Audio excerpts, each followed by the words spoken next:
بسم اللہ الرحمن الرحیم۔ السلام علیکم دوستو، دنیا بھر کی خبروں میں آج آپ سنیں گے، لیکن اس سے پہلے اگر ہو سکے تو لائک اور سبسکرائب کا بٹن ضرور دبا لیں۔ شکریہ۔ فلسطین کا اسرائیل سے سیکیورٹی تعاون ختم کرنے کا اعلان، امریکہ کی تنقید۔ انڈیا اور پاکستان ایٹمی جنگ کے قریب تھے، سابق وزیر خارجہ مائک پومپیو۔ یوکرین جنگ میں امریکہ اور یورپ براہ راست شامل ہو چکے ہیں۔ روس۔ الیکشن کمیشن کا قومی اسمبلی کی نشستوں پر مارچ کو انتخابات کا اعلان۔ نیٹو ایرانی خطرے کو روکے، اسرائیلی صدر کا مطالبہ۔ برطانوی بادشاہ نے بھائی کو شاہی محل سے نکال دیا۔ مائک پومپیو کو ایران کا خوف، سیکیورٹی بڑھا دی۔ پی ٹی آئی نے وزیر اعلیٰ محسن نقوی کی تعیناتی چیلنج کر دی۔ خاتون نے اپنے فوت ہوئے شوہر کو ریسٹورنٹ کی ویڈیو میں دیکھ لیا۔ سورۃ الرحمن کا معجزہ۔ تو آئیے چلتے ہیں خبروں کی تفصیل کی جانب۔ فلسطینی اتھارٹی نے مقبوضہ مغربی کنارے کے فلیش پوائنٹ قصبے جنین میں صہیونی فوج کے مہلک جارحانہ حملے کے بعد اسرائیل کے ساتھ سیکیورٹی تعاون ختم کر دیا ہے، جبکہ امریکہ نے فلسطینیوں کے اس فیصلے پر تنقید کی ہے۔ فلسطینی قیادت کے اجلاس کے بعد جاری کردہ ایک بیان میں کہا گیا ہے کہ ہمارے عوام کے خلاف بار بار کی جانے والی جارحیت اور سلامتی سمیت دستخط شدہ معاہدوں کو کمزور کرنے کی کارروائیوں کی روشنی میں ہم سمجھتے ہیں کہ اسرائیلی قابض حکومت کے ساتھ سیکیورٹی رابطہ کاری اب موجود نہیں رہی ہے۔ امریکہ کی مشرق اوسط کے لیے اعلیٰ سفارتکار نے اسرائیلی فورسز کی چھاپہ مار کارروائی کے رد عمل میں فلسطین کے اسرائیل کے ساتھ سیکیورٹی تعاون منقطع کرنے کے فیصلے پر تنقید کی۔ انہوں نے اپنے رد عمل میں کہا کہ ہمیں نہیں لگتا کہ اس وقت یہ ایک درست اقدام ہے۔ دوسری جانب اسرائیل کا کہنا ہے کہ جنین میں ایک ایسے گروپ کے ارکان کو گرفتار کرنے کے لیے چھاپہ مار کارروائیاں کر رہا ہے جن کے بارے میں شبہ ہے کہ وہ تخریب کاری کی کئی کارروائیوں میں ملوث ہے۔ یاد رہے دوستو کہ مقبوضہ فلسطینی علاقوں میں گزشتہ کئی مہینوں سے کشیدگی اور تشدد میں اضافہ ہو رہا ہے اور خدشہ ظاہر کیا جا رہا ہے کہ وزیر اعظم نیتن یاہو کی سربراہی میں نئی اسرائیلی حکومت کے بعد صورتحال ایک بار پھر قابو سے باہر ہو سکتی ہے اور اسے حالیہ تاریخ میں انتہائی دائیں بازو کی کابینہ میں سے ایک کے طور پر دیکھا جاتا ہے۔ امریکہ کے سابق وزیر خارجہ مائک پومپیو نے دعویٰ کیا ہے کہ ہندوستان اور پاکستان ایٹمی جنگ کے دہانے پر پہنچ گئے تھے۔ مائک پومپیو نے اپنی نئی کتاب میں دعویٰ کیا ہے کہ ہندوستان اور پاکستان 2019 میں ایٹمی جنگ کے دہانے پر پہنچ چکے تھے۔ سابق امریکی وزیر خارجہ نے لکھا کہ یہ فروری 2019 کا واقعہ ہے جب ہندوستان نے کشمیر میں اپنی افواج پر حملے کے بعد پاکستان میں عسکریت پسندوں پر حملہ کیا۔ اس حملے کو، جس کے بارے میں امریکی وزیر خارجہ بھی دعویٰ کر رہے ہیں کہ ہندوستان اس کو سرجیکل اسٹرائیک کے نام سے یاد کرتا ہے، اس کے بعد پاکستان نے اعلان کیا کہ اس نے 2 ہندوستانی لڑاکا طیاروں کو مار گرایا ہے اور ایک کے پائلٹ کو گرفتار کر لیا ہے۔ مائک پومپیو نے اپنی کتاب میں لکھا کہ مجھے نہیں لگتا کہ دنیا کو پوری طرح سے احساس ہے کہ فروری 2019 میں ہندوستان اور پاکستان کے درمیان دشمنی جوہری جنگ کے قریب پہنچ چکی تھی۔ انہوں نے لکھا کہ سچ یہ ہے کہ میں خود اس کا صحیح جواب نہیں جانتا، میں صرف اتنا جانتا ہوں کہ یہ بہت ہی قریب تھا۔ روس کا کہنا ہے کہ امریکہ اور یورپ جنگ میں یوکرین کو توپ کے گولے کے طور پر استعمال کر رہے ہیں اور اب وہ خود براہ راست جنگ میں شامل ہو چکے ہیں۔ جس طریقے سے امریکہ اور یورپی ممالک یوکرین کو ٹینک اور جدید قسم کے ہتھیار فراہم کر رہے ہیں، وہ جنگ میں امریکہ اور یورپ کی براہ راست اور بڑھتی ہوئی شمولیت کا ثبوت ہے۔ یورپ اور امریکہ کی طرف سے اس قسم کا اقدام روس کی دشمنی کی نشاندہی کرتا ہے اور ہم واضح طور پر اسے تنازعہ میں براہ راست ملوث ہونے کے طور پر دیکھتے ہیں۔ یوکرین کو ہتھیاروں کی فراہمی ان ممالک کے خلاف ممکنہ فوجی جوابی کارروائی کا باعث ہو سکتی ہے۔ یوکرین کو ٹینک بھیج کر نیٹو ممالک جنگ میں کھلے عام شامل ہو رہے ہیں اور اس کی وجہ سے وہ ممکنہ طور پر ہدف بن سکتے ہیں۔ یہ قطعی طور پر ایک روسی یوکرین جنگ نہیں ہے، یہ ایک روسی مغربی جنگ ہے جس میں یوکرین کو توپ کے طور پر استعمال کیا جا رہا ہے۔ بالآخر روس یوکرین کی فوج کو تباہ کر دے گا اور یہ ملک مکمل طور پر فوج سے پاک اور وہاں نئے نازی دور کا خاتمہ ہو جائے گا۔ قابل ذکر یہ ہے کہ روس کے یہ بیانات امریکہ اور جرمنی کی جانب سے یوکرین کو درجنوں بھاری ٹینک فراہم کرنے کے اعلان کے بعد سامنے آئے ہیں۔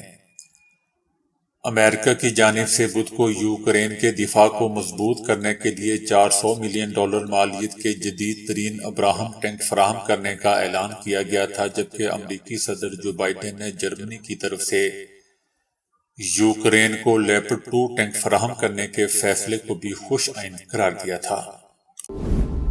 الیکشن کمیشن آف پاکستان نے قومی اسمبلی کی 33 نشستوں پر ضمنی انتخابات کے شیڈول کا اعلان کر دیا ہے۔ قومی اسمبلی کی 33 نشستوں پر ضمنی الیکشن 16 مارچ کو ہوگا۔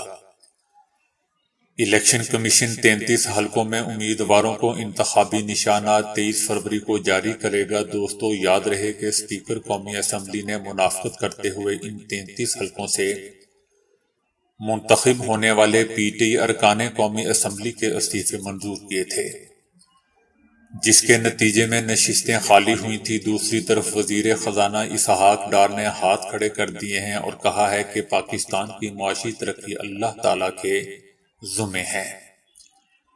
پاکستان معاشی دلدل میں ہے، انشاءاللہ اس دلدل سے نکل جائیں گے۔ اللہ تعالیٰ نے پاکستان کو دنیا میں رہنے کے لیے قائم کیا ہے۔ یہ واحد ملک ہے جو کلمہ طیبہ کے نام سے بنا تھا، حتیٰ کہ سعودی عرب بھی کلمہ شریف کے نام پر نہیں بنا۔ اگر اللہ نے پاکستان بنایا ہے تو اس کی حفاظت، ترقی اور خوشحالی بھی اللہ تعالیٰ کے ذمہ ہے۔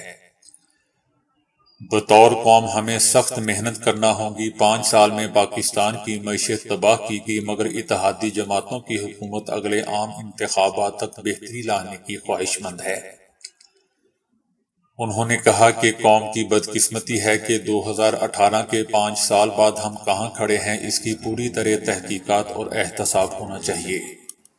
ان کا مزید کہنا تھا کہ آج پاکستان ڈون اور پاناما ڈرامے بھگت رہا ہے۔ دوستو، مجھے لگتا ہے کہ یہ لوگ جان بوجھ کر معیشت کو خراب کر رہے ہیں اور اپنا آرمی سے پرانا بدلہ لے رہے ہیں۔ ان کی نظر ہے کہ سری لنکا کی طرح معیشت خراب کر کے آرمی کی تعداد کو کم کیا جائے۔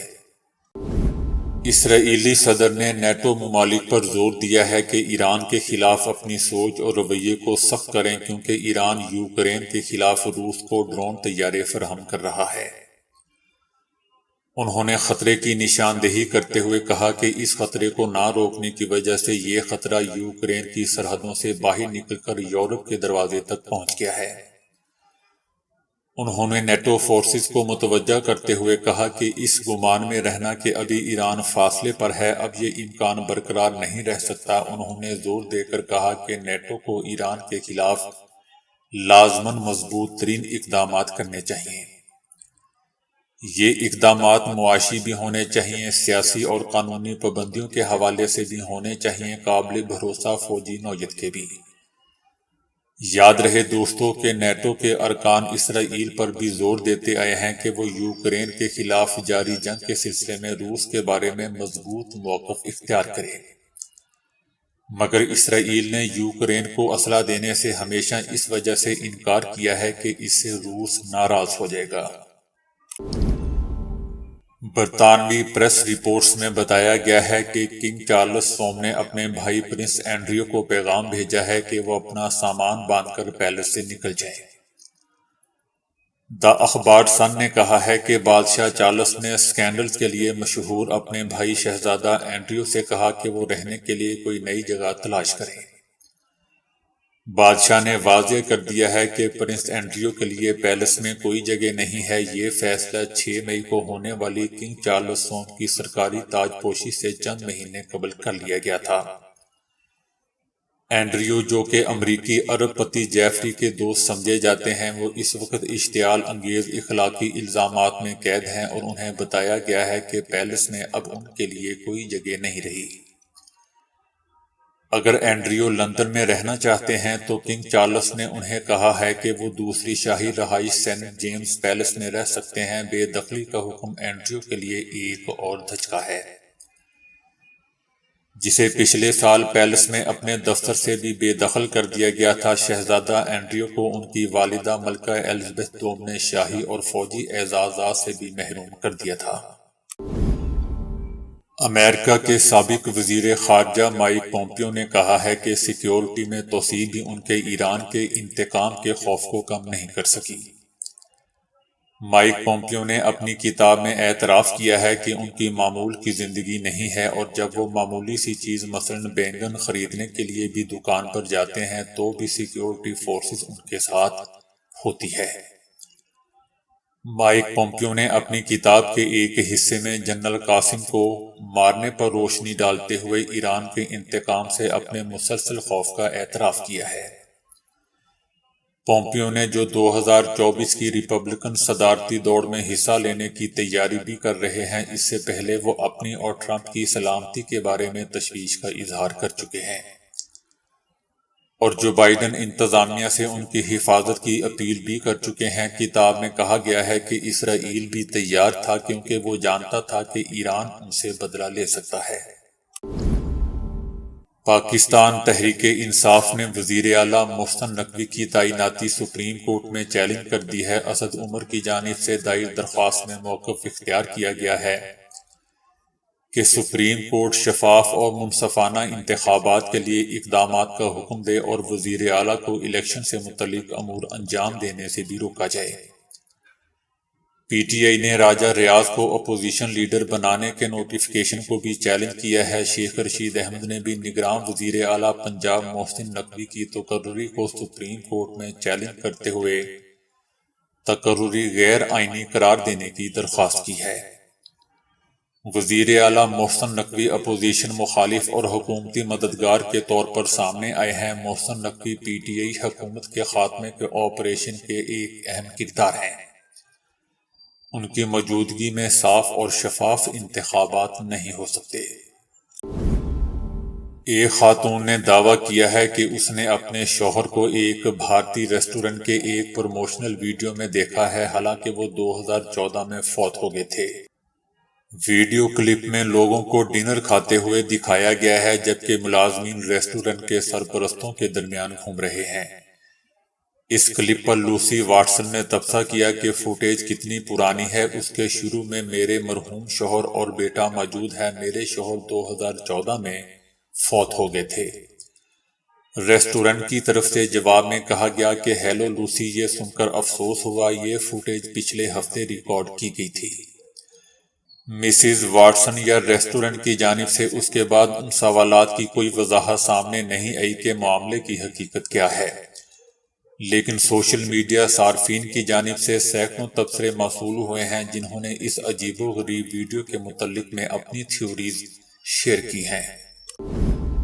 اچانک ہارٹ اٹیک ہونے کی وجہ سے دنیا بھر میں روزانہ ہزاروں کی تعداد میں لوگوں کی اموات ہو رہی ہیں۔ ہر ڈاکٹر علاج کرنے کا الگ طریقہ اختیار کرتا ہے اور سبھی اپنی مرضی کے مطابق دوائیاں دیتے ہیں، لیکن پاکستان کے ایک ایسے ڈاکٹر بھی ہیں جو مریضوں کو ادویات سے علاج کرنے کے ساتھ ساتھ سورۃ الرحمان سے بھی علاج کرتے ہیں۔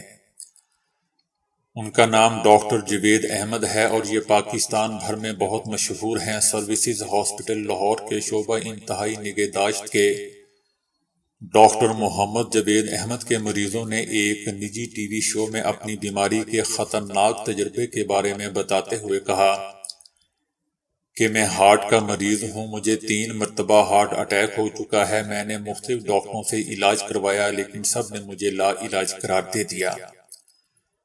میں نے بہت مشکل وقت گزارا، لیکن جب مجھے ڈاکٹر جوید نے سورۃ الرحمان سننے کا مشورہ دیا اور مجھے کہا کہ یہ آواز آپ سنو، جیسے جیسے میں سنتا گیا مجھے احساس ہوتا گیا کہ میں پرسکون ہو گیا ہوں، مجھے آرام مل رہا ہے۔ اور یوں کچھ ہی مہینے کی اس تھراپی سے میرا علاج بھی ممکن ہو گیا اور اب میں بالکل ٹھیک ہوں۔ اب مجھے نہ بے چینی ہوتی ہے اور نہ ہی گھبراہٹ۔ 2013 کے بعد اب تک مجھے کوئی ہارٹ اٹیک بھی نہیں ہوا ہے۔ ڈاکٹر محمد جوید نے 1992 میں علامہ اقبال میڈیکل کالج سے MBBS کیا، پھر شیخ زید ہاسپٹل اور اتفاق ہاسپٹل سے ICU کے ماہر کی حیثیت سے کام کیا۔ سورۃ الرحمن سے علاج کرنا انہوں نے اس وقت شروع کیا جبکہ یہ خود ایک موذی مرض میں مبتلا ہوئے اور انہیں کسی نے سورۃ الرحمن پڑھنے اور تلاوت سننے کا مشورہ دیا۔ اس کے بعد یہ آج بھی اسی طریقے پر عمل کر رہے ہیں۔ تو دوستو ابھی کے لیے اتنا ہی۔